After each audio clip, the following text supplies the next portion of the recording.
Good evening, sports fans, and welcome to the Fantasy Monkeys podcast on the Monkey Caviar Network. I'm Tony, your host. With me tonight, I got three of my friends from the Carnival League. We're going to kick off some fantasy football quarterback rankings today in what should be a fun fantasy season. Let's start with Chris. Say hello, Chris. Hi, how's it going, everybody? Good. Thank God it's football season. We will introduce all our teams so you're all familiar with us because we're going to talk about our league a lot because, well, that's what we do.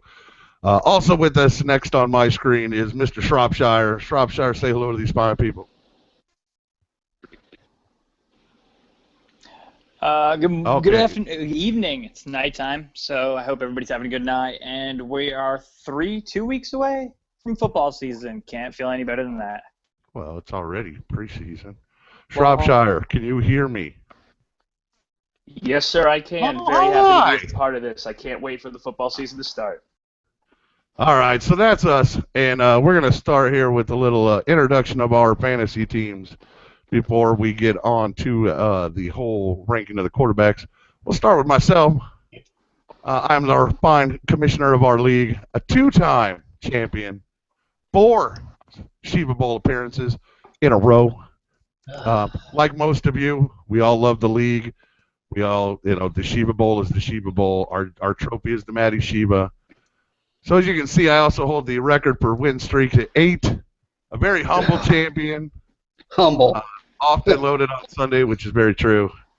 A shit talk level of Jedi. I make our league videos, which are mildly entertaining. And they are fantastic, sir. Well, thank you. Next, we'll have Drades and McGiblets at the LLC, the law firm. That's Chris. 2-time winner of the Shitty Rose. That's for coming in last place. Only 1 playoff appearance in 4 years. The record for the longest losing streak that may never be broken. 13 in a row. He won opening week and lost every single game for the rest of the season. He's way overdue for a championship. Yeah, that's true. He often smells of Ariel's vagina. That's his choice to eat crab legs on Sundays. He also a Jedi at the shit talk. He will find a loophole if there is one, and he is most definitely cursed. Yeah, oh yeah, definitely. Third, we have TD and Beer, one of my favorite logos, actually. 1 playoff appearance, 2 times 9th place finisher. Holds no records in our league whatsoever. The only guy to trade away his first-round pick ever. He is easily distracted by Pokemon Go. We're looking to take advantage of that all season. Yeah. Hold on. He's got the shit talk level of a 6th grade girl. Hey, he's whatever. Considered the easy beat in the hardest division, and he's a possible colluder with Shropshire. Yeah, I think you let her off. What? Sean, do you have a statement? Do you disagree with my analysis? No, I'm going through puberty as a girl, remember? So I have to, whatever, the adults. And our last correspondent, as it were, would be Shropshire. He's brand new to our league. He has no stats. He's forced to draft 10th, but the guy in 10th wanted 10, so he stayed there. He is most likely to get divorced during the season. Thank you, Chris. The 6 out of 10 was strictly based on body image, and I plan on hazing the shit out of him. You're not the only one. You're not the only one. That's the guys. These are the people that weren't around, and we'll go through them really quick. First, there's Reggie. Once scored 32 points in a week. That's awesome. Always drafts with the magazine. Generally horrible at fantasy football. Love you, Reg. The McBucksticks. This guy's a Tampa Bay fan, and that's all you need to know. Oh, Chris started calling bullshit. They can't see you right now. Kansas City running backs tend to score 50 points against him, and that's a beautiful thing. So poor Liam. The McBucksticks in a horrible division, sure to be last place. And no girly. Yeah, Jason, he drafts like an avocado. He is generally drunk by about the 3rd round of our draft. We usually have to just dump him into his wife's car at the end of it. He is the only original member of our league not to make the playoffs ever. He is the current holder of the Shitty Rose. Thank God. He just had a new baby, and we expect to never see him for the rest of the season after draft day, which is pretty fair. Revelations, one playoff appearance, best finish was third. God loves the Redskins. The drunker he gets, the funnier his shit talk is. But, man, is this guy fade with the playoffs hit. He is just out. But we love Joey. He brings the pizza, so he gets to stay. Our reigning champion. Bitch. J-Rod. Excuse me. He's only a champion because I traded him half his fucking team. But in a draft day swindle, the likes of which most of you will never witness, this guy worked at Hooters and still couldn't get laid. He's going to take Gostkowski in about the 4th round, and we all know it. And P.S., he's black. Black lives matter. Black fantasy lives don't. Well, Next, we got a girl. Yeah, we got a girl. And her team name, Lick My Punt, the best of our team names. She's only made the playoffs once. I help her none. She's very sweet, and she doesn't talk a lot of shit. Her best feature is her ass. That's her words. And I got to agree. I said she's super smart because, well, she's my girlfriend, and I have to put up with it. All right. So that's enough of that. Now we're back to us. Hi, boys. How's it going? All right, let's get down to it. Let's talk some quarterback. Amen. So we all did an individual ranking of the 20 quarterbacks we thought, 1 through 20. We took an aggregate of those scores to come up with this consensus top 20. And I've added some notes here. I've compared it to what ESPN has them ranked. And we'll see how we stack up for us bunch of shit sippers. The number one on our program, number one in your hearts, is Mr. Cam Newton from the Carolina Panthers. And I think Shropshire, why don't you go first? Why don't you tell me why you, the only one that had Cam at number 2? I had Cam number 2 because he's not going to be the best quarterback this year. It's going to be Aaron Rodgers. There's no doubt in my mind. I mean, you look at what Newton did last year. He was able to spread the ball around with a lot of different receivers. However, his biggest issue that he's had and the knock on him since he's gotten the league is once he finds one good receiver, he sticks with them. You see his numbers when Benjamin was there. You see his numbers last year. They pale in comparison because he kept throwing the Benjamin. With Benjamin coming back, I just don't see it happening. Well, I thought Benjamin got hurt at the end of last season. And he wasn't there, and he went to Mr. Olsen a lot, Mr. Punches a lot. So I agree. Chris, you had him at number 1. What are your thoughts on Mr. Newton? Well, I mean, obviously he's got the run game going. He scores a lot of touchdowns in the run. That helps him on his points. 10.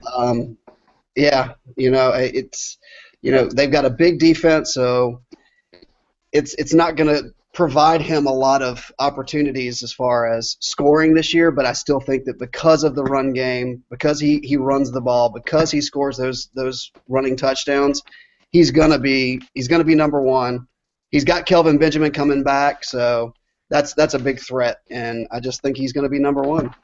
You know, those rushing yards, they add up faster than the passing yards, and his what he had 500-something rushing yards. That's like 1,200 passing yards in points. Exactly. So, Sean, what are your thoughts on Mr. Newton? You had him number 1 as well. Well, with Kelvin Benjamin coming back, defenses are gonna feel the threat in the passing game, so they're gonna back off rather than just throwing everyone in the box. And if they get up early, they're just gonna run that West Coast option again. And with a mobile quarterback being able to score so much in fantasy, that's almost like a secondary running back. And with Newton putting up the points he did last year, that's just not. You got to draft him early at that point where he is the ranked number 1, where Rodgers could be the one because he's going to throw 7 touchdowns a game, where Newton's going to run for 3 and get the same amount of points. Rodgers is going to throw 7 touchdowns in one game, and then the next game he's going to throw none.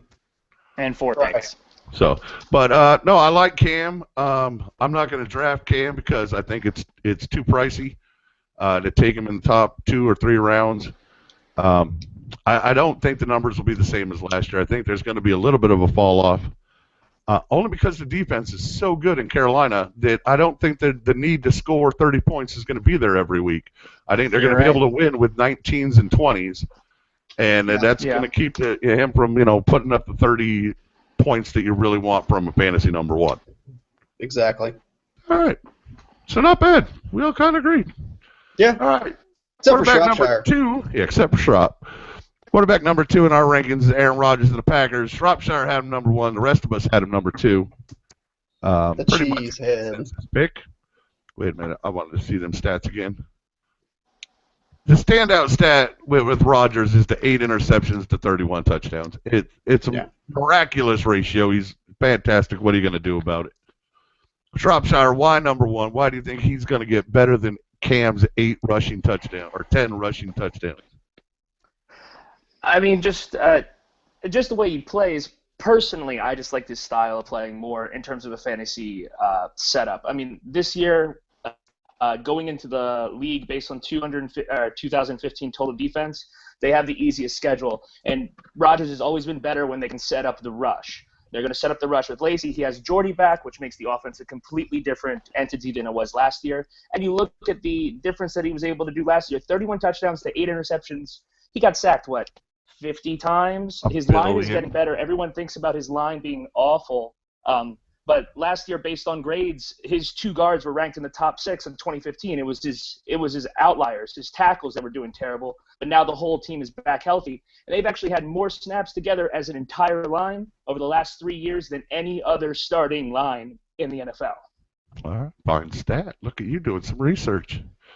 Sean, what do you think of Rodgers? Sean's out. Chris, what do you think of Rodgers? Well, obviously, Cam and Rodgers are the top 2. Jordy's back. That's number 1. Jordy's back. He's going to have a good target. He's got multiple targets. But the most important thing is Lacy is back, and he's lost a lot of weight. So he's off the McDonald's, and he's actually training P90X. I think that if they can establish the run game, you're going to have a much better even balance because they didn't have a run game last year. They just really didn't. They had to toss the ball around a lot, and I think they're just going to rack up the points with Lacy right behind Rodgers, throwing it to Jordy and to the tight end Rodgers as well. It's going to be a massacre for a lot of people, especially with the easy schedule that they have. They're going up against a cupcake schedule when it comes to the pass. Except for 2 games, bitches. That's right. Purple pride always, baby. Sean, tell me what you think of Rodgers. Why are you throwing your shit flag, Sean? Well, with Jordy Nelson coming back, it's going to take that man off of Cobb, that double coverage, that zone that they like to run a lot of man with blitzes against Rodgers last year, which was a reason he was knocked on his back over 20 times last year, which should develop his coverage, which can get him a lot more passes, which he used to do in the past years prior to. So now he'll have a top, 2 wide receivers in the top 15 picks? Possibly. Which that's why he's the number 2 quarterback, because he'll throw you those touchdowns. All right, so his receivers make him a good quarterback, according to Sean. I like his touchdown to INT ratio, but again, it's too high of a pick for me. I like my quarterbacks late in the draft, and I like to gamble on them. I'd rather see somebody with upside than, if Rodgers gets hurt, you're fucked. There's nothing you can do. You're not going to be able to replace him. You're not going to be able to replace New.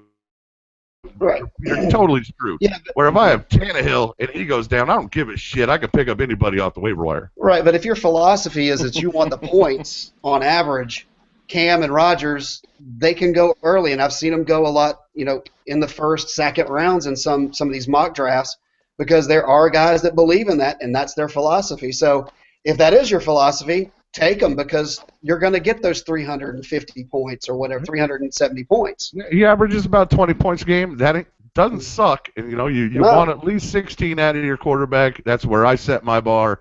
So 20 is fantastic. Anything over that's gravy. Sure.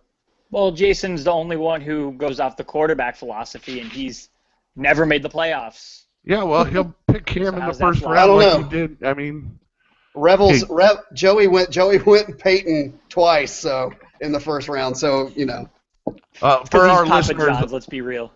out there, our draft order is selected every year by paper airplane flight, and that happened last weekend.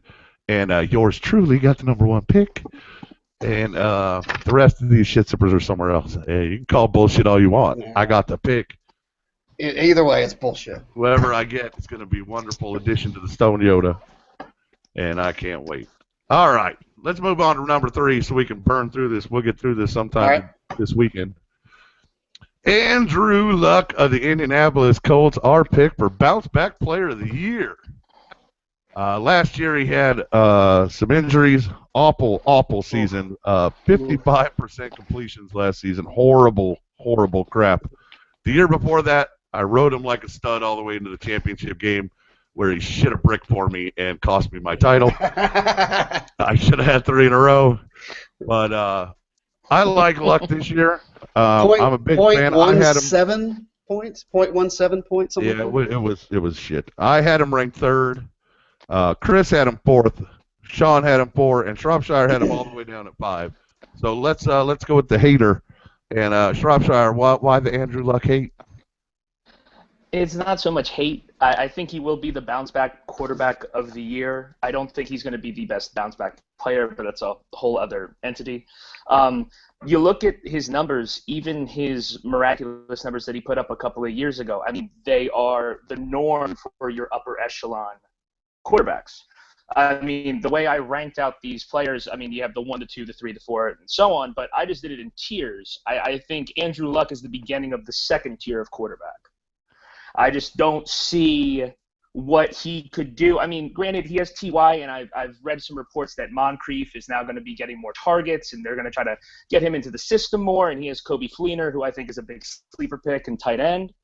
But, I mean, they're playing a pretty tough schedule, if I remember correctly. Their defense is lackluster. He's going to be playing from behind a lot, and what we've noticed from him in the NFL, because he never had to do it in Stanford or anywhere, when he starts playing from behind, he starts making more mistakes. You look at the 12 interceptions, they came from the 4 games that he was in where they were playing from behind. It happened in the second half of the game as opposed to the first half of the game.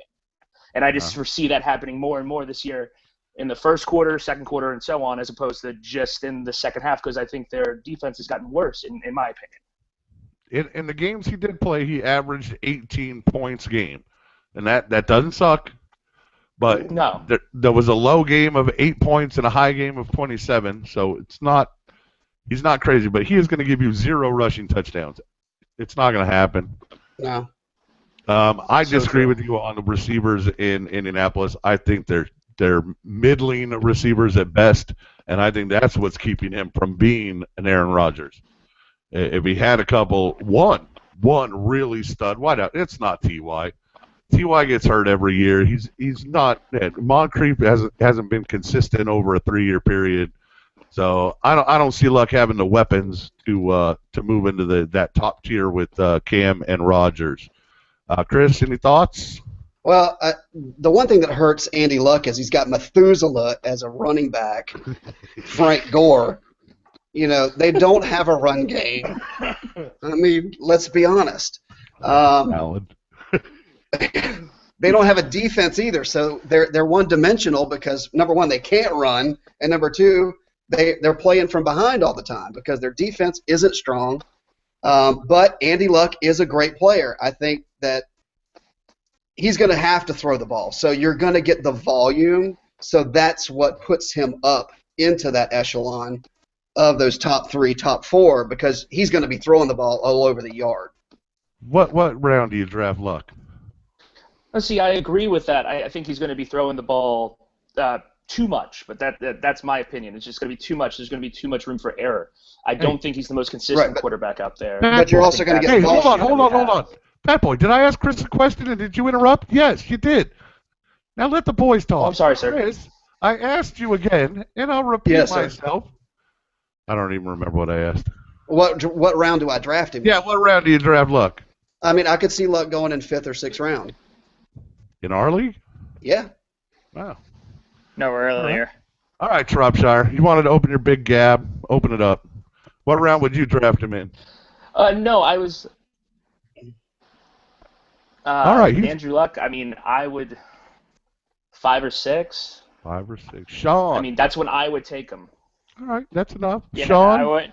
I wouldn't take him before the 5th round just because Yeah. he's gonna have to throw it. But 2 years ago, he was phenomenal coming back from behind. He led the NFL with comeback victories. I believe he was either ahead or tied with Russell Wilson for fourth quarter comebacks. It was because he had to throw the ball. He's going to pass the ball like Roethlisberger is going to pass it 50 times in a game. So he's going to get his throws in.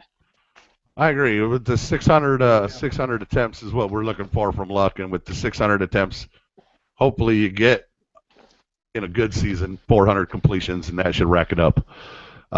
ESPN has him ranked 4th. We have him ranked 3rd. So that's our first time we're different than the network, and I think they're fucking wrong.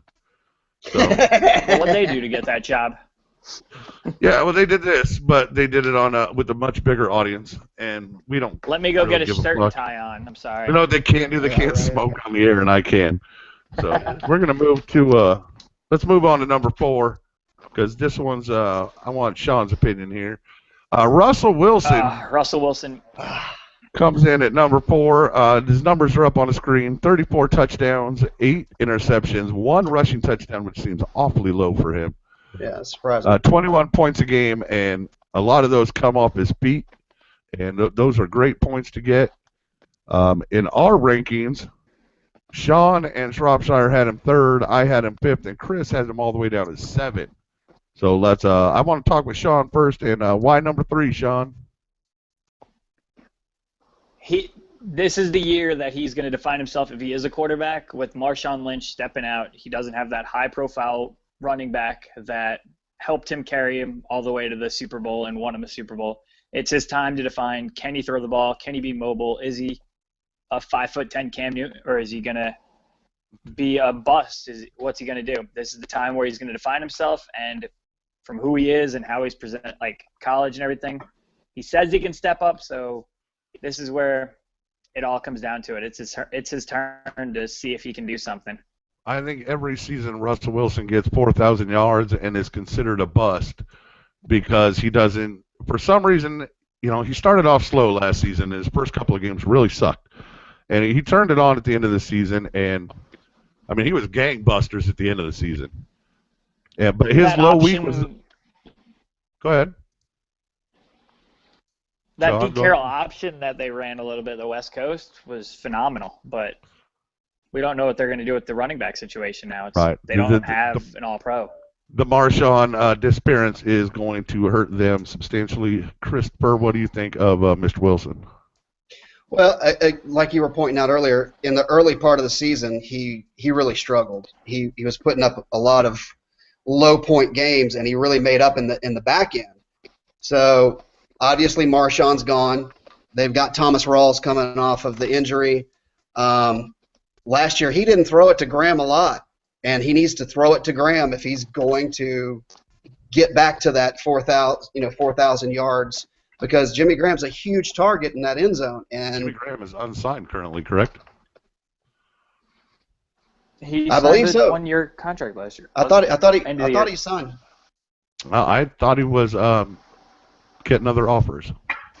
Oh, well. I'll have to look into that. We'll look into that at our tight end special. That's coming up in a couple weeks. Sure. Shropshire, do you have any feelings about the diminutive Mr. Wilson? I think you're asking me. I started breaking up there. I like Russell Wilson a lot. You look at what he did last year. I mean, granted, as you guys had stated, he starts off real slow. But his last 7 games, he had a passer rating of 130.34. I mean, that's as close as you're going to get to perfect over a 7-game stretch than anyone else has done in the NFL in the last 5 years. 3rd most in passing TDs, 3rd highest completion percentage. I mean, the points are there. The issues that I see with him is that he didn't find the end zone on his feet. But that's going to come. He's going to have to take more of a burden with the loss of Lynch and with the focal point now being on Rawls in the backfield. I think Rawls is going to make them transform the team into more of a passing team than a running team, which can only benefit Wilson in the future. That's why I'm so high on him. I agree that there's going to be more goal line opportunities for him with Marshawn gone. I expect the rushing touchdowns to go up to like 4 or 5, but I don't see the 34 touchdowns happening again. No. I think that was way out That's of his. fair. I mean, he was just it playing was a out of his lot. ass at the end of the season. So I think more along the lines of 30 touchdowns, 5 rushing, which probably give you about the same numbers at 336 fantasy points last season. So it'll probably give you about the same numbers. But like Jenny on the league, I'm a little bit of a height supremacist at quarterback, and he's just too much of a small guy for me. Sean, you're a little bit of a smaller guy in this league because the rest of us are fat asses. Relatively speaking. Relatively in good shape. Yeah, But compared to- do you compared to- like the fact that he's only 4 foot Tom Cruise? I mean, it's definitely an advantage when you can't see. It's a disadvantage when you can't see over your center. That's always been the big knock When on he's him. kneeled down to hike. Yeah. I'm so, Said he can't Can't see get over any the of that. center when the center's kneeling down to hike. Jokes are going to get Yeah, lost he's if gonna, I like- have to repeat them. sure. I'm with you, bro. Okay, next. All right. Go ahead, Sean. Come on. Anything else? Dial up. You are dial-up. You're like Taco. Don't worry, kids. We'll get these all fixed. This is the first episode. It's bound to be ugly. It's the EBDB episode. It is. Certainly is. All right, let's move on to number 5. Okay, ESPN was close. They had him at 3. We had him at 4. So we're right there with the network. Pretty close. Yep. Number 5, keeping Johnny 5 alive, is Big Ben Roethlisberger. He's a raper. And, I'm sorry, alleged raper. And, Oh, okay. what's going to stick out to you here is you don't expect no rushing touchdowns from Ben. He's not going to do that. No. 16 INTs, though. That's pretty tragic. He was hurt a lot, and if he's healthy, he's a complete monster. He's got perhaps the best receiver in the league, undoubtedly, in Antonio. Martavis Bryant not being there certainly hurts. Le'Veon being gone for 4 games only helps him because they're going to chuck the ball more in the first 4 games. What's that, 6? 6 Sean? games as of right now. 4. Is it 4? That was 6. 4. So right now it's 4, but they're fighting that. We'll see. I had Roethlisberger at 4. Chris had him up at 3. Shropshire and Houlihan both at 7. So you guys are both a little low on him. Chris, why are you so high on Big Ben? Well, I mean, if you look at 2014, last year, of course, he was hurt. If you look at 2014, he threw for 4,952 yards, the exact same yardage as Drew Brees, who everybody knows tosses it around the yard. He threw 32 touchdowns and 9 interceptions in 2014. He was hurt last year. He got banged up really bad early, and I think if he's healthy, he's going to be that top 3, top 4 quarterback that you need because you've got, Antonio. I mean, that guy can catch a ball if you put it up with a piece of ham. You mean I have Antonio? Yeah, I know. I had him last year and he was fantastic, but but that's the reason. I mean, Ben throws the ball. He's good. He's a strong quarterback. He's usually durable. So you're gonna get that high-powered offense from the Steelers, and Big Ben is the leader of that offense When he's healthy. when he's healthy, which I think that- he'll be fine. Usually he plays pretty well. He plays injured, but He last does year, play injured. He plays injured more than any other quarterback besides Yeah. maybe Romo. oh, Romo but- doesn't play injured. Shropshire, what are your thoughts on the Big Ben?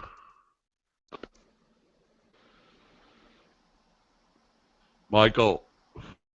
Trop. Oh, there you are. I got you again. Hey, can you hear me? Speak to me. Yeah, tell me about Big all right. Ben. I think he's great.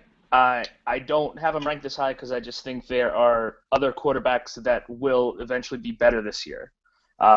Everything that Chris said that I was hearing, I agree with. The only thing that I question is with the loss of Martavis Bryant, who steps up? I mean, I know you have Marcus Wheaton and I know you have Sammy Coates, but neither of them have really proved to me that you can trust Roethlisberger's passing game beyond Antonio Brown and eventually Bell when he gets back. I mean, Miller's gone, but they got sorry, Ladarius Green. Oh yeah, Ladarius Green. Yeah, that's not sucky. Yeah, Ladarius Green, and that's another one that's just unproven.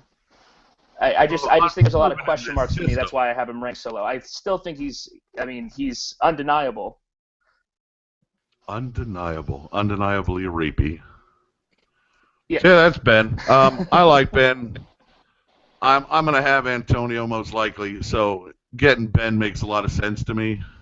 Draft target, yeah. Oh, for who are you pointing at, Sean or Schropp, or both of them? Both of them. Both of them. Well, when your defense puts 7 in the box to stop Le'Veon, you're going to get a passing completion. You're just going to pass for that much because they can't stop the run game, so they're going to try and stop the run game with putting 7, 8 in the box. And yeah, but Le'Veon's great out of the backfield. He catches balls out of the backfield just like D'Angelo, who will fill in for him, who did an amazing job last year. So either way, Big Ben's going to be throwing the ball to the running backs and the wide receivers and the tight ends. So I think this is obviously that's a good point. I agree with that. Yeah. Sean's draft target is either Roethlisberger or Breeze. We know that. I think he goes Rodgers in the second. It's not, but okay. Sean, who are you going to draft? Just tell us. Rodgers, he's doing the discount. Somebody on discount my board. check. I'm going to draft Golf. I'm going to draft Golf in the 5th. All right. We'll get to his ass. A little bit. Hold on. All right, let's go on. Number 6 on the rankings, number 1 in Sean's heart, is Drew Brees of the New Orleans Saints. This dude throws the ball like it's the hottest thing in his hand, and he has to get rid of it. He is a beast of numbers. 627 attempts last season, 4,800 yards, 32 touchdowns. It's just a pile of points. I wish he'd run a little more, just a little scramble here and there. But what are you going to do? He's absolutely amazing. A high week of 44.3, which is just shredding the team. I have him at 7. Houlihan has him all the way down at 8. That's why we think he's going for him. Shropshire's got him at 4, and Chris at 5. So, Shrop, you got him the highest. Why so high on Easy Breezy?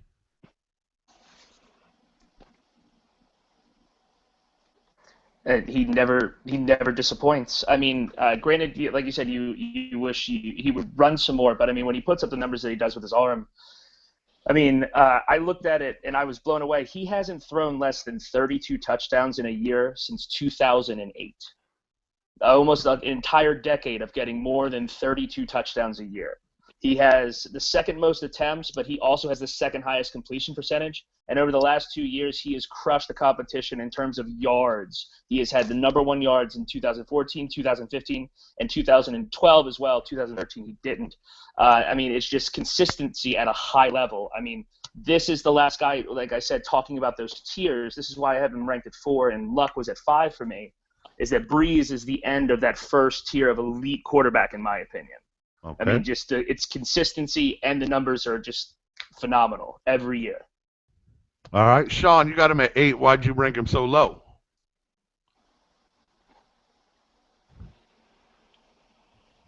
Sean, why did you rank him 8th? There's some quarterbacks that get to a certain age and they start just to tone it back. Like I feel since 2008, 32 touchdowns, it's kind of just come in there. His wide receivers are getting older. Yeah, he's got Cooks coming in, but his main targets are slowly deteriorating. I mean, Graham, who was his best target 2 years ago, is in Seattle last year. And past year, it just doesn't seem like he's still there. Like 2 years ago, he was consistently 18, 16. He never got lower than 10. I think was his worst week when I had him. And now he's either really high or he's really low. It's very optimistic. He's hot or cold. There's no steadiness with Drew Brees lately. He is a sheer volume play. Their defense is abysmal, so they're always trying to catch up.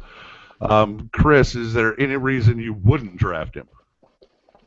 No, to be honest with you. I mean, Drew Brees is a great quarterback. He's going to give you points over the course of the year. Like I feel like Shropshire is over the course of 5, 6, 7 years. He is the most consistent quarterback. He's thrown for 4,870 yards last year. The year before it was 4,952. I mean, that's just volume, and you can't argue with volume when it comes to points. One of my other selling points on him is he has a week 5 bye, and I really like to get that bye out of the way early.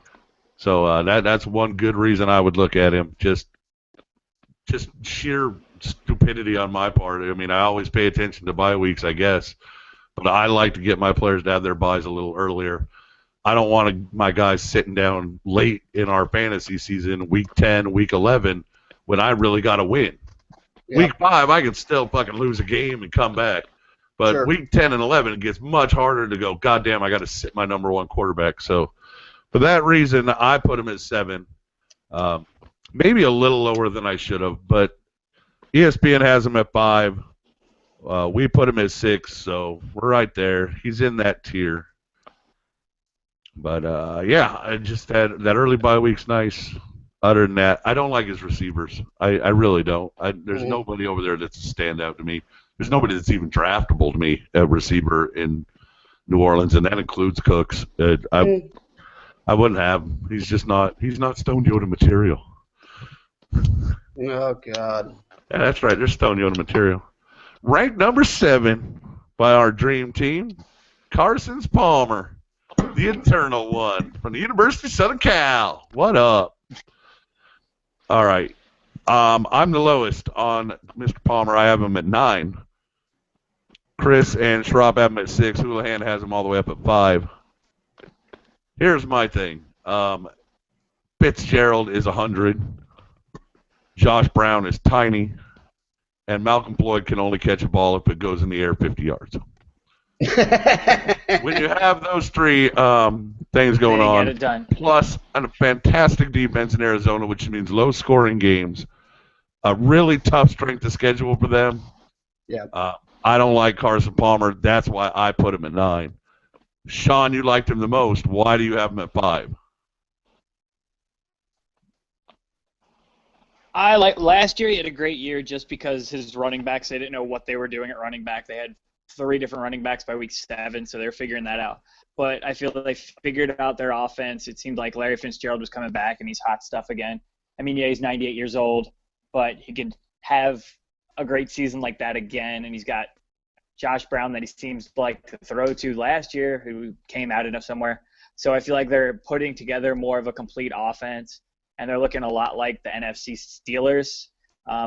In my opinion, yeah, he's not really mobile, and he's getting that age as well. But I just feel like he's more of a complete quarterback in Arizona. And when you get to play San Francisco on a rebuilding twice a year, that's going to be great for – that's 2 games he's going to score well into the 30, like plus the Rams, exactly. That's 4 games right there that you're like, all right. St. Louis has tough defense. Seattle has tough defense. That's 4 games against some pretty heads-up defenses you got to deal with. So I'm not thrilled with Carson. Chris and Schraub, you guys had him equal. Chris, why don't you tell us why you have him at 6? Well, he's got a lot of weapons. I know that they're inconsistent, but I think the most important thing with Palmer is the coaching scheme that they have there. They utilize every tool that they can, and the guys that they're using, you got, David Johnson is a great out of the backfield catch running back. And you've got Larry Fitzgerald there. Yes, he's the timeless one, but, I mean, look what he did last year. Palmer is just throwing it around, but the system is what's most important, I think, and that's where he is excelling, and that's why I think that they're going to continue to keep going because they have that system going that works well for Palmer. All right, that's fair enough. I can see him repeating the 11 interceptions. I'm not sure about 35 touchdowns. There was a lot of guys over 30 in touchdowns last season. Yeah. And I agree the trend in the NFL is going towards receiver than running back, and that's going to happen. But there's just there was like 7, 8 guys with 30 touchdowns, and I just don't see that happening again this season. And I think defenses are going to Carson's shut one it of them. down. Yeah, I think Carson's one of them that he's gonna have a good season, but I think 28-29 is reasonable expectation. And I don't see Arizona being the powerhouse they were last season and coming into the playoffs and making a big run deep. So that's why I took them down to 9. ESPN had them at 7. So that's about average. So, all right, let's move. Yeah. Number 8. All right, this one needs to be redone because it's Tom Brady. And I'll be honest, I ranked Tom Brady too high. I really did, and I'm paying the price for it. But it's preseason rankings, so what are you going to do? I had him at 6. Sean had him at 6. Chris and Schropp both had him at 8. Chris, old up cheater. He's a cheetah. He's a cheetah. All right, here's my but thought it gets on fantasy points. Yeah, I put Brady 6 because when Brady plays, Brady's God. I mean, he's going to score you. He averages 21 fantasy points a game. It's 343 total points. Big, huge numbers. And if I can go out and pick up a quarterback that I think will get injured later in the season, like Romo, that I can put in for the first 4 games of this season, and then bring in Tom, that's great. But in order to draft Tom, you really have to think about your backup because you got the 4 games that you're going to have to deal. And he might come back a little rusty, so really you're talking half of your fantasy season is waiting for Brady to get back in shape. Where would you draft him, Tony? If you were to draft Tom Brady, what round? Right now? Yeah. Not before the 9th. Yeah. I don't like taking quarterbacks before the 7th round. I think that there are other people that I think that I should have put above him. Rivers, Bortles, maybe. Well, I think Could've we all gone got up caught a with the little. suspension, too. So. But it's only because of the suspension. It's the only reason he drops down. Otherwise, he's 5. He's top 5. Easily. Yeah, absolutely. Shropshire, you had him at 8. Why the hate? It's not so much him trying to me putting him in that spot. It was just the suspensions, and then I think I personally ranked him too high as well. 4 games is a lot. You're looking at a quarter of your season gone. But he did. The man is good when he's out there. He has the highest scoring percentage of any quarterback last year. He was averaging 300 yards a game, and he was number 1 in touchdowns last year. Those are numbers that you can't beat, and I think he was in the top 5 least amount of interceptions. When he gets back, his numbers are going to explode. It's just a question of can he come back from the 4 games. Yeah, he's remarkably accurate. Only 7 interceptions and 36 touchdowns. That's a ratio you can't beat in the NFL. Reggie's definitely going to take him because the magazine won't say anything about the suspension. So I assume Reggie will have Le'Veon and Brady and Josh Gordon all on his team, thanks to his magazine. Draft target, fine. Are you saying I'm going? No, for I was saying for Reggie. Oh yeah, definitely. John, do you have any thoughts on the Brady? I would have ranked him. Oh, by far, I would have ranked him much higher. You can put in the towel boy. I could be playing wide receiver, and you could be playing tailback, and he's still going to average 28 points a game as quarterback. He's a phenomenal quarterback of fantasy. The ball might be flat every other throw, but still, it's going to get me points, and it's going to show well on the board. Well, every other throw Cam Newton throws is over his receiver, so. Good point. And if I was playing halfback for the Patriots, 2 things you can assume. 1, I would fuck up your fantasy team because Belichick hates your fantasy team. Always. And 2, I would catch like Garrett 90 passes for Brady. So, I'd be a 6'6" running back. I'm goal line magic. I'm the fridge. All right, we had him at 8. ESPN has him at 8. We should be on the fucking network. Oh, yeah, maybe because I say the fucking network, that's why we're not. Yes, smarter. All right. That's HBO Number 9. Right Number 9 in your program's number 1 in your heart. Phillip Rivers of the San Diego Chargers. Fucking You want to talk about attempts? 661. That is monster attempts. I have injuries all around him in 2015. So if his receivers stay healthy, then I expect that 29 touchdowns. Rivers might be one of those guys I think can go over 30 this season with the healthy running back squad.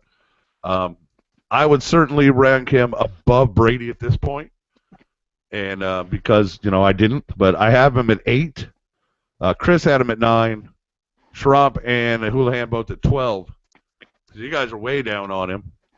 Chris, you were the closest to me. So what do you like about Rivers? He's the gunslinger. I mean, the guy throws it. He's got a great long ball. He's been in this system for a long time. Melvin. I just want to point out real sorry. I'm sorry to interrupt, but Chris likes Phillip Rivers' long balls. Yeah. Melvin Gordon sucks, so they're going to have to throw it. So I'm just high on him. I think he's going to have a top 10 year. Yeah, Danny Woodhead. So you've got great receivers that they've got there, big receivers in San Diego. All he has to do is put it up, and they can go get it. We will we'll handle the wide receivers in a couple of weeks, but I'm not calling for big things from Mr. Keenan Allen. I've saddled with him last season, and that broke my heart a little bit. So I have no faith in the guy. Dude ruptured a kidney. What do you want? I want him to fucking play ball. ESPN had him at 11. We had him at 9. So, yeah, ESPN might be right on this one. I just don't see that big of a season from him. I feel teams are going to get up on him early. I don't see their defense being worth the shit. They're going to go down quick early, and then they're going to tell him to beat him throwing, and they're not going to – I don't think he's going to be able to beat him that way. All right. And got late bye week, 11, so that's rough on you. That's a long way to go. It's a long way to go. All right. Shropshire, I kept you out of that one because I want you to talk about number 10. Here we go. Number 10, Blake Bortles, Jacksonville Jaguars, Shropshire's main draft target. We all know it. I had him last season, took me to the championship game once again, like always. 35 touchdowns, 18 picks. That number is horrible. 4,400 yards. This guy will score you absolutely shit in the first quarter. I had him all season, and let me tell you what, Bortles never broke 2 fucking points in the first quarter of a football game. He came back in a lot of games and scored me a lot of points. But if you're going in like, all right, I just got to put up some points on Chris, and then I'll take – no, fuck you. Bortles will bury you, and that 35 touchdowns is going down this season because the goal line carries that he was throwing last season, they're going to Ivory. Yep. So I see this guy falling off farther than any other quarterback in our top 10. I have him at 11. Chris had him 12. Hooley had him at 11. Schraub had him at 10 because Schraub wants him. So, Schraub, tell us why you want to draft Blake Bortles. Because he's great. I can't express to you how excited I am about Blake Bortles this year.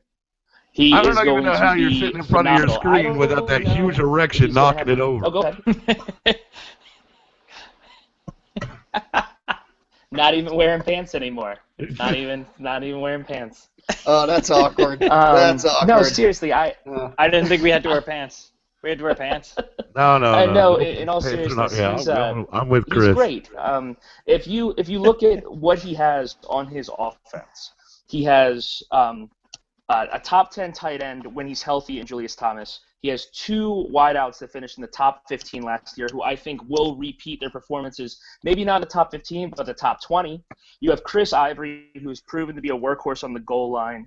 However, that being said, I think you have to get down to the goal line, and I don't see T.Y. Yeldon being the person that moves them down the field. He may lose TDs, but what he loses in TDs will still be able to even out in terms of completions, in terms of yards, and I think he can still do it on his feet as well. I mean, you got to think, when he was in Central Florida, he was a big guy. A lot of people compared him to Roethlisberger with the, being like a tank-sized guy, but could still move around.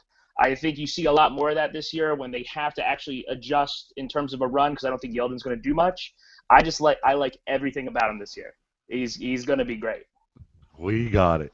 Homer. Oh, definitely a homer. So, Sean, Schrupp just kind of sucked Blake Bortles off, and that's great. But why don't you tell us why you shouldn't draft Blake Bortles? Julius Thomas, yeah, he's great. No, he was great when he was in Denver. He did okay last year. They're gonna run it with the goal line with Chris Ivory. He's more of a power than he is speed. They're gonna not throw it, but they throw it probably like, I don't know the exact stats, but like 8 out of 10 times in the red zone. They're not gonna do that this year. That's why they went out and got Chris Ivory. They're gonna try and keep it on the ground and be more consistent and be more of a game rather than just gunslinging it, because they were down all last year. So they gave Blake Bortles the ball and said throw it up, and he had 2 great receivers who came down with it, because I had Robinson, who helped me win, to get to 9th place, so I didn't have to be the shitty Rose this year. So To help me get it's not ninth. going to be a repeat performance. I didn't hold a damn sign. I'm sorry, I've never been in 9th, so I don't know what it's like. On draft day, you have. I've never been in 10th, so Yeah, I'm okay well. with that. Bortles does have a week 5 bye, so that plays well for him. You get that out of the way in the first just over a month of the season. 19.75 average points, just under 20. Yay! I'm not drafting him. Chris, where would you draft Bortles? 12, 12. All right. 10 to 12, somewhere in there. I mean, the guy, if you look at how many touchdowns he threw inside the 10-yard line, that's 20% of his touchdowns. That's going to go to Ivory. And that'll look great on Shropshire's team. Exactly. Suck it. Yeah, he can have Bortles all he wants. We're going to give it to him. ESPN had Bortles at 10, so Shropshire's right there with him. So you should be on the network. I missed it by one. Do I have to but, wear pants? you may. Well, I don't know. You may. Number 11, we got through the top 10 in less than an hour. I'm pretty surprised. Hey. All right, we're gonna start rolling. I'm gonna go one guy at a time for these. So number 11, we got Red, Mr. Dalton. You gotta love the ratio. 25 touchdowns, only 7 interceptions. He doesn't run a lot. He's got 20 average points. That's what you want. He doesn't have he's never going to give you a 40-point game. You're never going to see Andy Dalton throw you 10 touchdowns or 6 touchdowns in a game. Unless AJ Green catches them. Yeah, and even then, I don't particularly think he has. Marvin Jones and Sanu are gone. Sanu AJ is gone. So it's great news for Tyler Eifert fans. I think he's going to see a much bigger role if he plays. But he'll give you. He's just not consistent. He's going to give you a touchdown and 250 yards, and that's about the best you can hope for. There's no bonus in rushing yards. He's not going to cost you points and picks. I had him at 13. Houlihan had him at 10. Shropshire at 11, and Chris all the way down at 18. So, Chris, why are you hating Red? Because his broken thumb cost me last year. That's why. I probably have him ranked a little too low. But, yeah, it was. It was more personal. However, they did lose Sanu. They lost Jones. They replaced him with Brandon LaFell. That's not an upgrade. It's not. So, he's got 2 targets. He's got AJ, and he's got Giovanni Bernard out of the backfield. So he's going to regress a lot, I think. They lost some key guys on their defense, and I think that they're going to be playing from behind, and he's going to throw more interceptions this year. I think they are looking at a very high draft pick. I do believe so too, sir. All right. Anybody else got anything they want to talk about, Dalton? You can almost close your eyes and throw it up to AJ. He's going to be consistent. He's not going to hurt you. There's no reason you're sitting in the 10th round. You need a quarterback. I don't see why he's not going to. It's not going to be like, oh, you're like hoping and praying that they're gonna not throw it because he's gonna get you the 2 touchdowns. He's gonna be consistent. He's never gonna hurt you. Well, I agree, but like I said, that was more personal. I probably should have him ranked higher. I don't think he's gonna hurt your team, but he's also not gonna really help you. He's not gonna put you in a 30-point game. You're gonna be looking right around 20 every single week. Yeah. And there's just not a whole lot of upside I see with Dalton. Even though I have him 13th. Not this year. No. All right. We start really spreading out in these after the 10. We were all pretty close, and then it starts going haywire. Ugh. So let's get to the mouth-breathing dummy. Mush mouth. Eli Manning, the much more handsome of the Manning brothers. All right, here's the thing. I have Eli at number 20. Sean and Shropshire have him both at 9, and Chris is right in the middle at 15. Here's my thinking. Eli, this slow-moving, mouth-breathing, can't understand basic English, has gone 12 seasons without an injury. That's fantastic for him. But this guy's getting older. He's a statue in the pocket, and his O-line sucks. Eli's going down. Eli's getting hurt. I'm calling it right now. He's going down this season, and I don't like it at all. One more stat I got. It says during his season, he was less than the 22nd best fantasy quarterback in a week 5 times. That's not good. 5 times being in the bottom third of all quarterbacks in the NFL in a fantasy week. You're never going to take this guy for a daily fantasy ever. He's frozen. Just a mouth-breathing dummy. Coughlin's gone. I don't know that their system's going to be any better. Their running back situation's not better. Their receivers aren't any better. Victor Cruz is done. Shepard's a rookie. You got ODB. And then I don't know what else you have. So, Shropshire, what are your thoughts on the mouth breather? You got him at 9.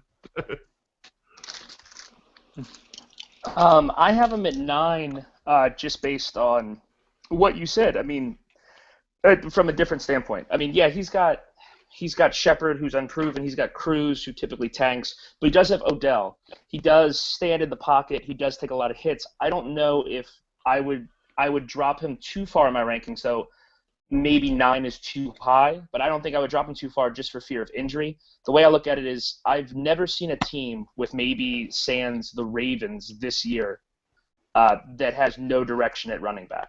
I mean, you can't name this. Yeah, I mean, they'll have a starter, they'll have a 1 and 2, but there is no running game.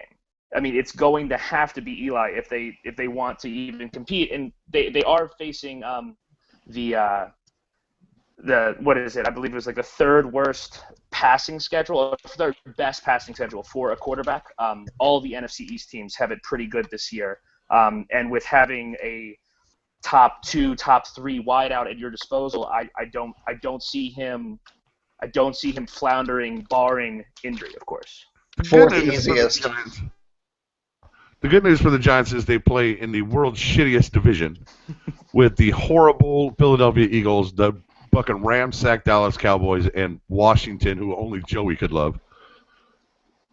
So I don't see too much in the way of opposition. Sean, you got your hand up. You obviously have a point. Go for it. Eli is not going to get hurt because he's not going to, 1, shoot himself in the leg, or 2, blow his hand off of fireworks, because that's the only way a star in New York is going to get hurt. That is the only way. He's going to get hit because he's the little brother and he got hit a lot as a child. He's fine with that. They don't have a running game, so they're going to throw it 50 times a game because that's what they've been doing forever. Either he's going to complete it and get you 38 points, or he's not going to complete it and they're going to lose by 20 and get you 4 points. It's going to be that wish-washy, but he's going to stay healthy. Odell's going to get you the 30 points a game. That's just how it's going to happen in New York again. All right. I don't see him staying healthy. I really don't. That line is miserable, and I expect to see him hit the carpet an awful lot. Chris, you got anything on Eli? Nope. All right, good. We can move on. Number 13, the Oakland Raiders. Derek The Carr. Raiders. All right, now this disparity on Derek Carr is pretty wide. Um, we have him at 13. ESPN had him at 15. I have him at 10. Chris has him 17. Shropshire 16, and Houlihan 13. So I guess I have to defend why I put him so high. Here's my thoughts. I saw a lot of good stuff from Carr in the last half of the season last year. I think with another season with Amari, with Wolford, the tight end, and Crabtree, I think they're all solid. I think Latavius Murray gives them a solid running option. They improved their offensive line a little bit. I still think they're going to be behind a ton, so I expect to see more, maybe closer to 600 passes than 573. I don't think 32 touchdowns is going to happen again. I also think 13 interceptions is probably about right. But I like him. I think I want to see him break 4,000 yards this season, and that's why I put him in 10. Chris, you had him the lowest. Yep. Well, why the Carr hate? It's really not hate. It's just I actually, in my notes, I have him as surprise candidate for the year. I think he may surprise everybody and be that number 10 guy. I'm sorry. My last note here is Carr could move into the top 10. Yeah, I mean, he could surprise people. He could be a sleeper pick. I'm just not that high on the Raiders. Traditionally they've been a terrible team. Last year, yeah, they did pretty well in several of the games. I'm kind of one of those on the fence with him as far as you got to prove it. You did it good last year. Prove it this year, and then I'll be a believer. Here's the Raiders. I think are lucky now because of their division. Oh yeah. The Chargers' defense is shit. Denver, obviously great defense, but we don't know what the offense is going to look like with Sanchez dirty. It's going to be horrible up there. So the defense poses a problem, but I don't think their offense can put up anything. So I like Carr a lot. Houlihan, you had him pretty high. You got any thoughts? I got him high because there's not a lot of quarterbacks. I like Derek Carr. He did well last year. There was the beginning of the season was his low, and then he just started accelerating from there. The only thing that I could see is possibly the sophomore slump coming in. People getting more film on him. They know how he's going to start playing. That's the only issue I could see coming into it. But if he continues on his rant, he's going to probably have 4,500 yard season, being in the top 10. All right. And Shropshire, you got anything? I think he's going to be really good. The only thing that scares me, and the reason I ranked him so low, is that he did have a pretty significant drop-off at the end of the season. And I just don't want to see that continue. I mean, if he plays like he did in the first part of the year and go throughout, I think I have him ranked too low, and I think he'll be a steal in the draft. But that just kind of worried me that it seemed like the entire Oakland offense just kind of took a step down, in my opinion, at the end of the year. What round would you look at Derek Carr if you were drafting him?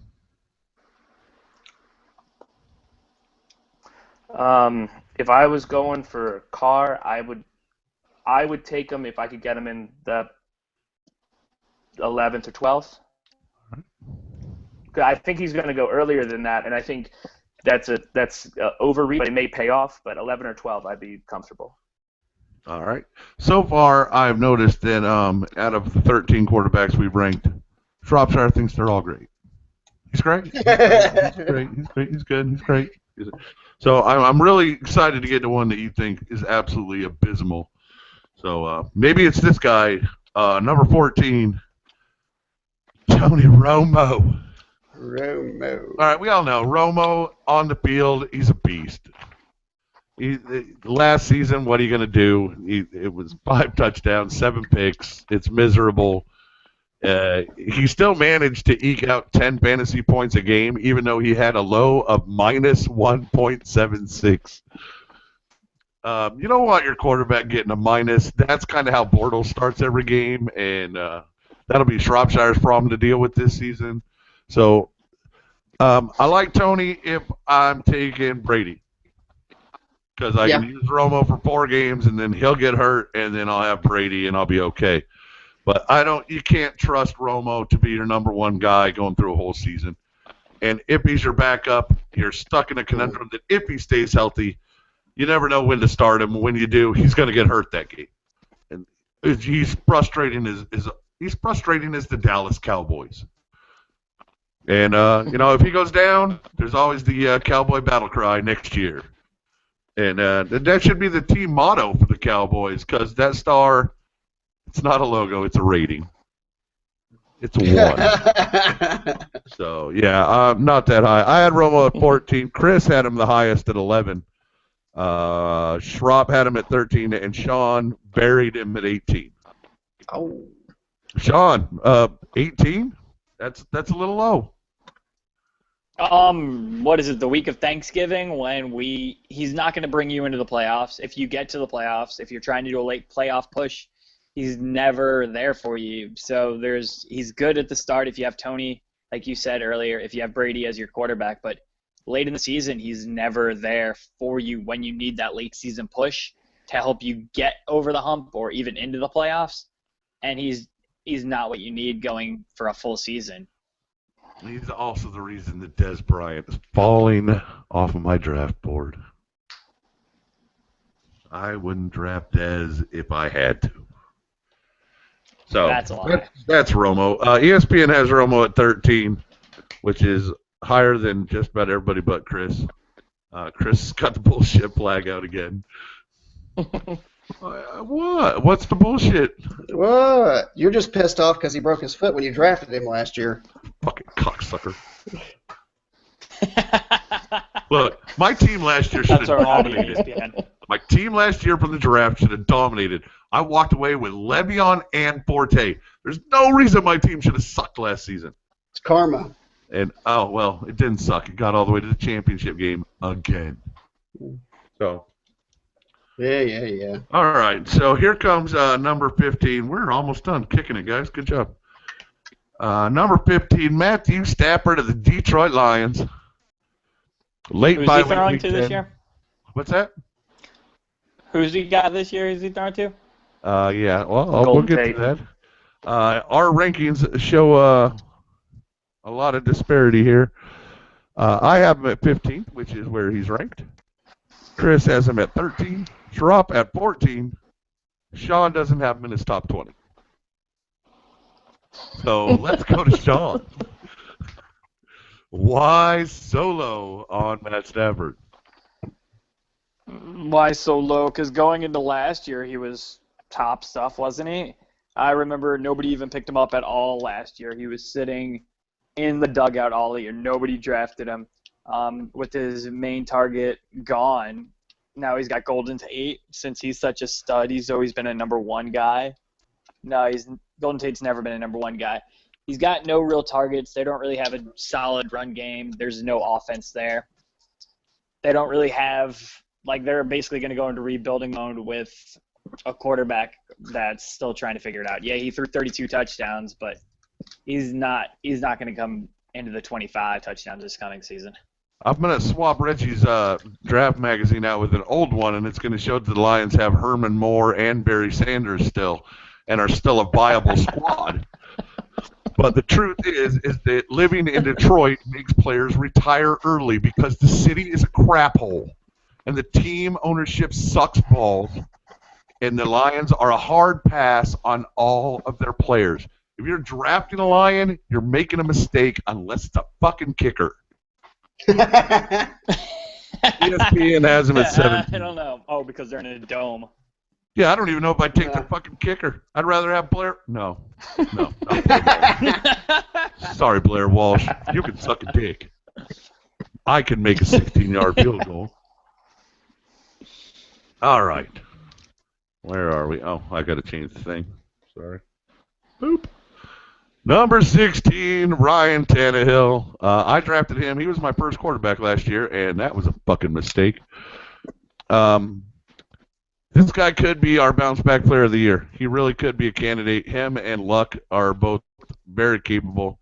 According to my thing, it says he had 865 pass attempts. I think that might be a typo. 565, Yeah, maybe. 5. 865 is quite a few. So I obviously made a mistake. Yeah, it's 586. But 24, Just a bit outside. 24 touchdowns, 12 interceptions. That's about half, and that sucks. Only 16 points a game, a low of 7, a high of 27. There's nothing. I don't know. I like his receiver core this year. They're young. They're good.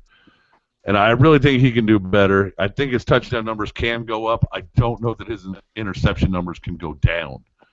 And that's going to be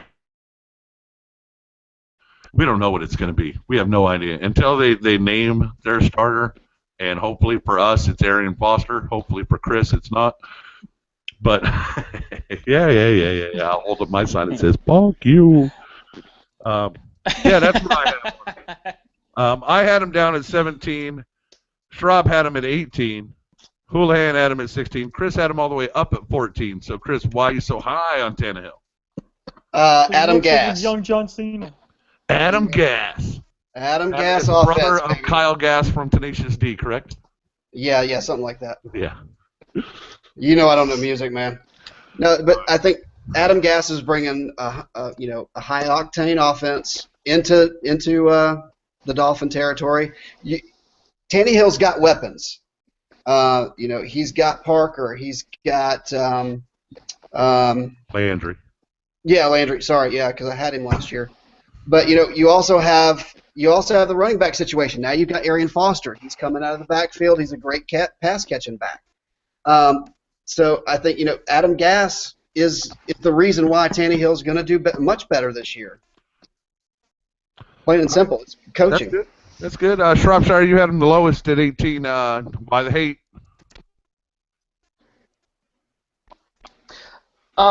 I just don't think he's going to produce. Now, I agree with Chris with Adam Gase being there. I mean, he's proven his track record. The years that he worked with Cutler were the best years of Cutler's career. He was able to revitalize Manning for a couple of years there in Denver before the crash last year. I wouldn't have a problem taking Tannehill if it was like the last pick in the last round in the draft and I needed a backup. But I'm not taking a flyer on him to produce and be a bounce back player like a Luck or someone like that. I just don't see it happening. Well, ESPN had him ranked at 20th overall. And he was at the last, surprisingly, one of the things that I was shocked about our rankings is that Shropshire and I had the exact same 20 quarterbacks, just in different order. So that was weird. And Wow. Sean, do you got anything on Tannehill?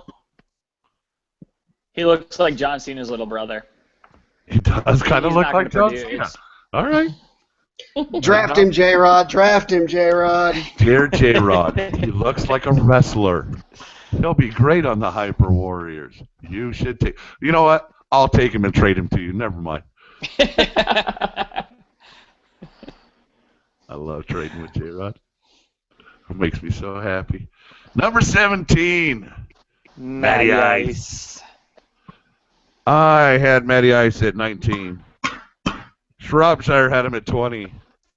Houlihan has him at 17. ESPN at 21. Chris at number 10. Chris, tell me why you love Matt Ryan so much. He passed for almost 4,600 yards.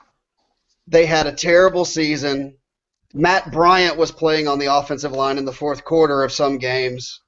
It was just a mess on their offensive line. They've got Luke Jokel back. I think he's my bounce back candidate by far. The guy's got 14 points a game average. I understand that. And they had a terrible, terrible season. But their offensive line was just torn apart. They were running the ball because Devonta Freeman was blowing it up everywhere. But you've got Julio Jones there. He's gonna bounce back. He's gonna be a top 10 quarterback this year. No way. 16 interceptions to 21 touchdowns. You can blame a lot of it on the offensive line. You can blame sacks on the offensive line. You can blame fumbles on the offensive line. Those 16 picks, they fall on Matt Ryan and his receivers. Sean is chomping at the bit. Sean, what do you got? He's not going to be a top 10 receiver. Yeah, he might have one of the top 2 receivers, 3 receivers in the game, but there's no way he's going to be a top 10 quarterback this season. No matter what they do. I mean, yeah, they got rid of Devin Hester.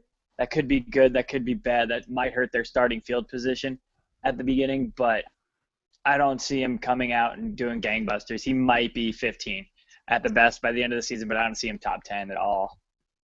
I don't either. I'm sorry. I don't see Matt. I see Atlanta being a big, easy beat this season. And I understand they're going to be behind a lot and throwing the ball a lot, and that's one of the reasons I'm not big on Freeman this year. But I don't trust him. Julio's only good at home. He sucks on the road. He always has. And, you still got 8 games on the road, so I can't trust Matt Ryan. And 14 fantasy points a game is not getting it done for me at quarterback. Hey, look, I agree. He had a terrible season last year. I think he's gonna blow it up this year. All right, we have Chris's draft target. That's why I put him at 10. Yeah, you can draft him in the 17th round. I think he's going to be I'll awful. pick him up off the waiver wire. Maybe. It depends on, well, everybody takes 2 quarterbacks. I'm sure he'll go. But I'm not going to be the guy. So. Yeah, I mean, the only reason I put him in the top 20 was because of Julio Jones. I mean, I can't tell you how he's going to be so bad this year. It's not even. It's going to be pretty awful. All right, moving to the 18th ranked quarterback, the McBucksticks will be so happy. Crab legs himself. I'm James just curious Winston. if Liam's going to pick him or kick him for. All right, here's your interesting Jameis Winston stat. 58.3 completions percentage. That is abysmal. I could throw better than that. If the number goes up by 2 catches a game, he'll go up 10 points, and he might actually be the steal of the draft. He's going to get rushing touchdowns. Those numbers are going to be there. He's the closest thing we have to Cam Jr. He's just on a much shittier team, and he's not Cam.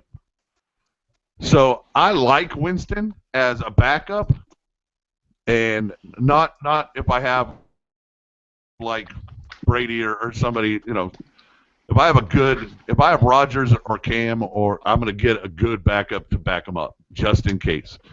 Jameis Winston is my backup for like Dalton or Eli or Carr. He's not. I'm not saying he's going to replace an elite number 1 quarterback, but I kind of like Jameis this year. He had the highest low of any of the quarterbacks with a 12.68 as his low week, and 29 as his high week. So that all points to good things. He's getting older, a little more mature. Hopefully the 59 T's will go down. I like Jameis Winston. Anybody want to defend? Let's see who had him the highest. Sean, you had him at 15. Talk to me, Sean. Tell me about Jameis. He gets to play Atlanta twice. He gets to play freaking New Orleans twice, and those are like 30 out of 32 defense, so he's going to get points there. It's all about when you play him is when he scores a lot of his points, because he went out there a good bit last year and would run it. Like, I think every time he ran it for a touchdown, he had 2 touchdowns. He never had like a single game. But there was nothing too terrible. He's almost like a Dalton that can move, because he's not going to hurt you, but he's not going to go into crazy points land. He might this year because he's a little bit newer, more experienced in the system, but they might have more film on him. I don't know. It's a toss-up almost. Jameis shows up on weird lists. Like they have Tampa Bay has one of the toughest strengths of schedule. They're in the bottom third of the league in strength of schedule, so they got a tough lineup. He's in the bottom 2% of completion percentage, just behind the abysmal Andy Luck and Blake Bortles drop. But he never gets sacked. He only got sacked 27 times. And that's pretty low. I mean, Fitzpatrick was the best at like 19. So that's only, 8 more sacks. That's not too bad. Compared to 51 for Bortles. That's getting beat the fuck out of. So Jameis I don't see him having a bad side. He throws a lot of picks, but he's young. He can bring that number down. I think if he can bring it down to 10 picks, maybe 12. That's 6 more fantasy points. It'll take him over 280, maybe another rushing touchdown, and he gets to 300. So I'm not that. Anybody else have anything on Jameis? Chris, go ahead. Well, here's the thing. They picked a kicker in the second round and then went heavy on defense. They're not giving him weapons. I mean, they've got Evans. They've got the kicker. It's the year of the kicker. They got Lazarus on the other side of Evans. Austin tight ends.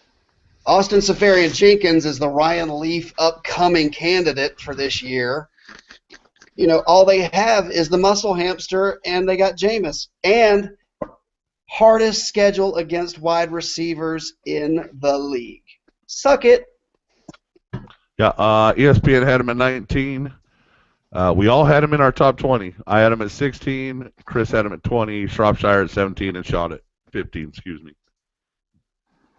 2 more to go. Almost done. Good job.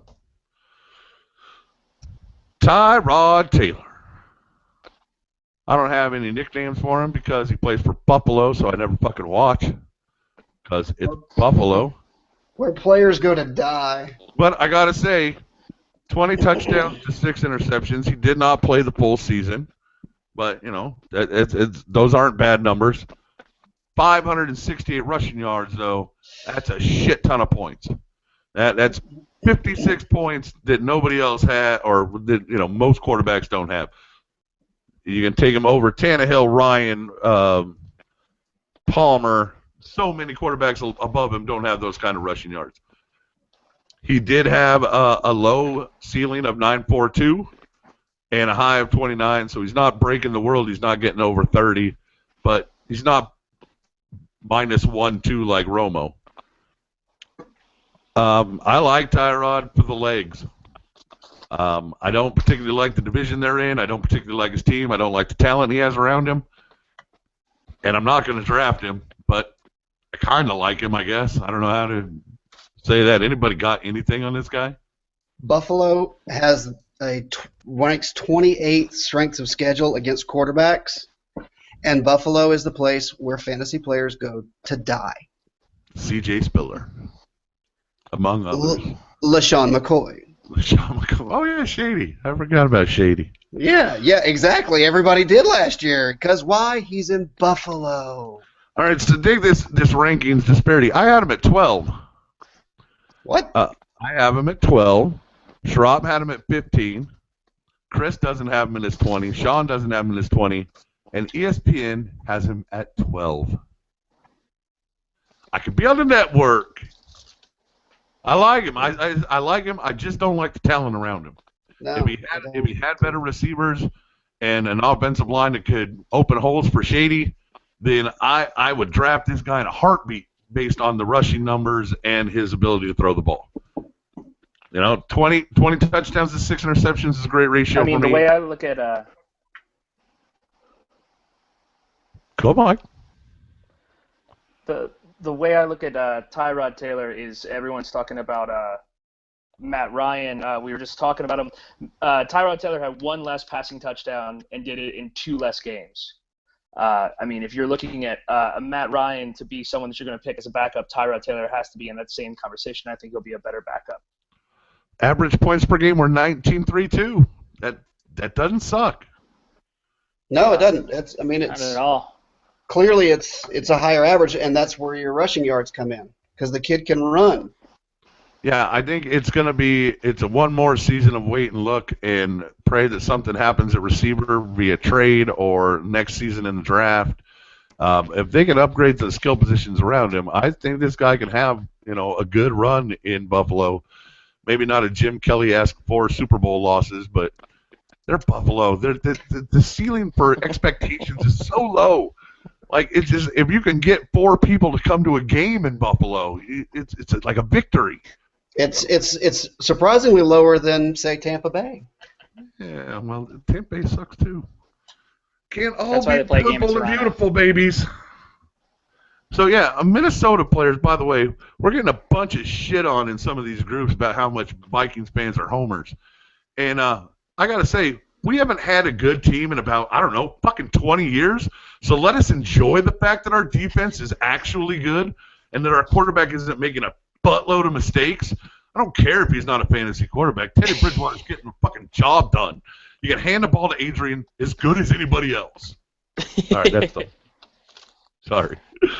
I was never going to get to talk about Teddy tonight, and I really wanted to give him some Rant over. You know, somebody else who we haven't talked about, and we may not talk about, but this may come into the picture that we haven't talked about, Fitzpatrick, man. Yeah. We're going to get to the also Rans in just 1 second. Let's finish our rank. The Number honorable 20. mentions. Number 20 is Marcus Mariota in Tennessee. I have him at 18.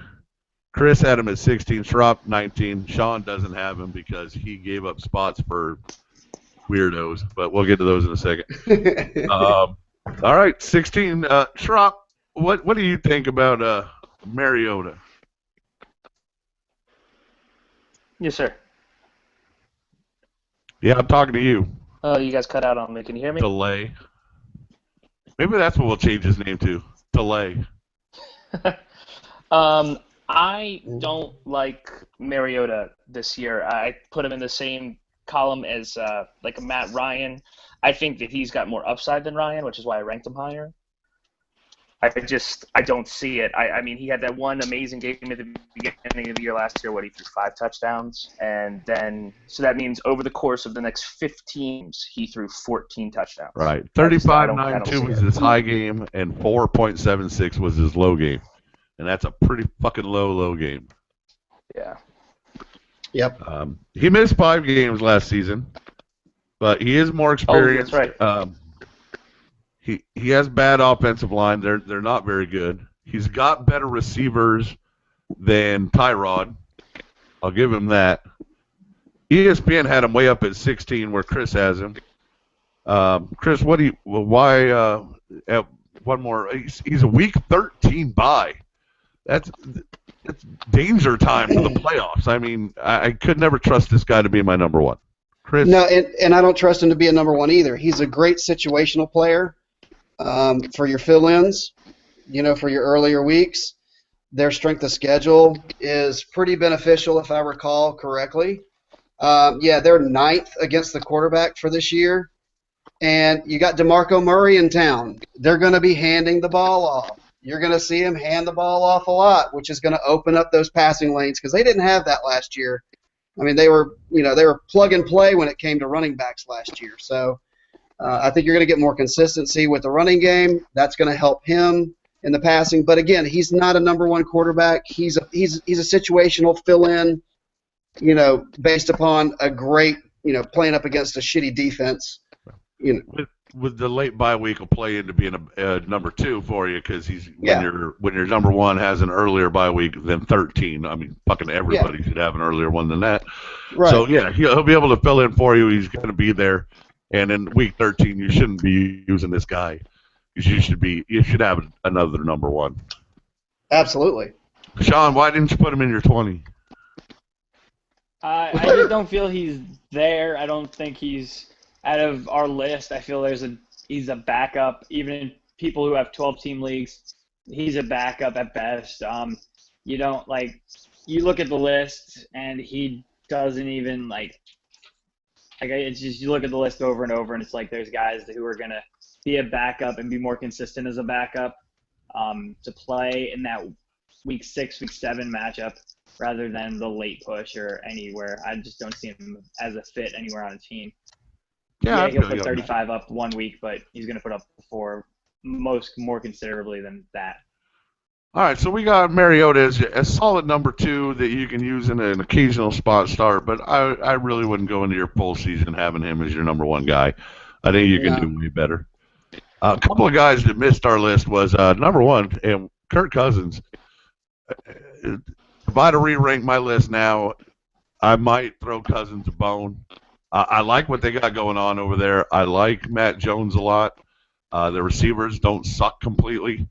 It's that Joey's Washington thing that just drives me nuts. I know Joey's going to draft Cousins way too early, and that's great. He's going to draft him in the 6th round. Yeah, it'll be the 6th or 7th round. It'll be something stupid. He'll reach for him, and that's Go Joey. But yeah, I don't have that much love for Cousins. Chris, you had him in your rankings. You were one Yep. of the only ones. Yep. Well, what do you think on Cousins? Well, I mean, again, he came on really hot at the end. He won a lot of people their fantasy leagues those last few weeks. So obviously, it's a prove it year. Prove it to me. Prove to me that last year's the end of the season wasn't a fluke. That you've got this system down and you're going. Obviously, for me, he's a backup. For someone else, he may be a starter if you're going to homer on the Redskins. Joey. Joey. Joey. You All right, like that? I want to talk about Sean's rankings because he put a couple quarterbacks that none of us did, and that being Brock Osweiler. And that one wasn't that bad, but Jared Goff. I want you to explain that one. You got to show the rookies some love. There's always that one or two rookies who come out and they just seem to know what they're doing and put points on the board. We have 3 guys on the top 20 who were rookies last year. Carr, I know, wasn't on anybody's radar last year, but did great. As one of them that I like to say. And Jared Goff going into LA, he's going to start. There's no one else in there. They're probably going to get a few more passing lanes with their running game. So I don't see why he wouldn't be. I see him much better than Mariota could possibly be if you're looking for a backup. But he's not going to be a starter right away, but he could definitely start filling in later in the season if it comes to that. I don't see enough opportunity. I think he is Teddy Bridgewater of Los Angeles. He's going to hand the ball to number 30 as often as possible and only throw the ball when it's third down and, oh, shit, Gurley needs a drink of water. So, yeah. And then Tavon Austin will drop the ball. There's no rookies What's that new? I'm super high on at quarterback or running back or receiver for that matter. There's nobody that I think that I'm going to draft as a starter that's a rookie right now coming into the league. I don't think I have one that will be a starter.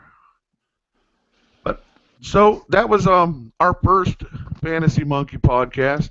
We are not professionals. We are not experts. We just play some fantasy football and have a pretty good time.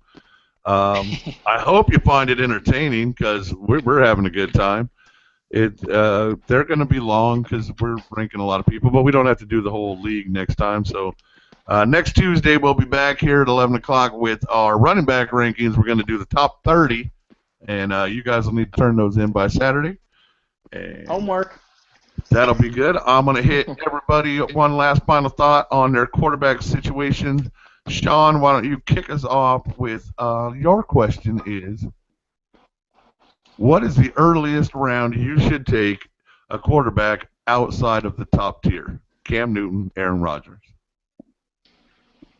Cam Newton, Aaron Rodgers, Russell Wilson, 6th, and then after that, I'm just going to do what I did year 1 and just sit and see what I can pick up after, see who's going to be lingering late, round 8, 9, maybe even 10. Will you draft Jared Goff? If I do, it's going to be near the end. I don't see him as my developmental player. I have a big thing about the sophomore slump.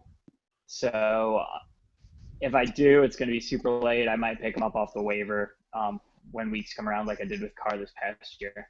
I'm glad you mentioned the D player. We have, in our league, we have a thing we do called the developmental player where we're allowed to draft a rookie, and if we don't play him all season, he's our last-round pick in the next year's draft.